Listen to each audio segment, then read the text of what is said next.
It's like you have some people invite people for iftar at their home. 100 people, 50 people. Some masajid do iftar, $2,000 to do an iftar, $10,000 to do an iftar, $5,000.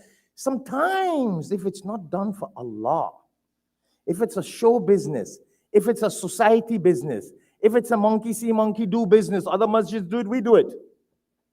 And here what? You have 200 people come to eat, right? You spend $2,000 for iftar. But do you know during the day, if one of that person comes to you and asks you for $10, you say, "Arey bhai, chale jao. Get out from here. Ikhraj. Get out. We have nothing for you, but you're spending $2,000 to feed 200 people, and you can't give one poor man $10. That is fake. That is not taqwa. Are you guys understanding what we're talking about here? And I see this happening all over the country. I do some statistics on iftar in America. You'd be amazed. Some masjids charge $10,000 to do an iftar based on how many people and what quality they feed. And if one person goes to that person in the masjid or one of those show business iftar people, at Zohar time, nobody's watching, not many people, say, "Could you give me a $10? Say, "We have nothing here. You have to fill out a form before you come here." You don't get anything like that. Then you really call that taqwa?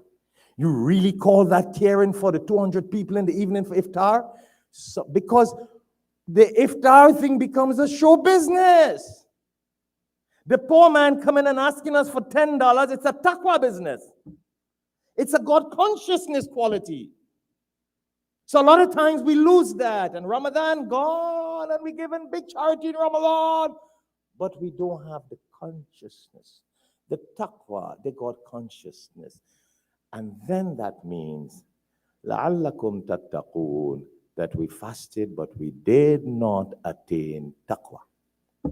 Taqwa means we should be God conscious all the time. You're going into the toilet, you be God conscious. Oh Allah, help me to relieve this pain and this burden inside of me.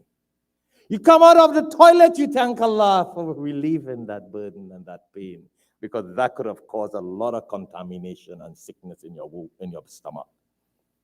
See what I'm really saying? You begin to eat, you begin in the name of Allah. We are God conscious that I cannot eat this food because this comes from Allah. You know what I'm saying? Yeah. We finish eat, we remember to be God conscious to thank Allah. Taqwa, God conscious, means to remember Allah at all times. Get the point? So when the poor man comes and asks us for $10 and we refuse him, it means we did not remember Allah. Are you following the point?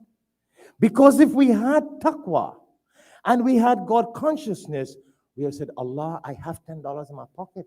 You're going to get angry with me if I don't give this man.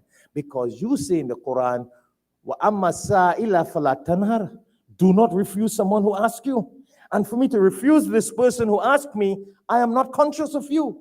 I'm not afraid of you. I don't care of your punishment. I care for how I feel and what I do." You see the point? I'm only using one example because that's the regular thing that happens nowadays. So we don't have the God consciousness inside of us. Yeah, we praying salah, we fasting, we doing zakat, hajj. But la'allakum tattaqun, that quality of being God conscious all the time, we are supposed to be so God conscious that in Islam, and I know we have a lot of non-Muslims here, but I see NBC News are here also. In Islam, when you get married, before you sleep with your wife, you're supposed to pray and make a dua. At that time, people go wild. They forget God and forget dua also.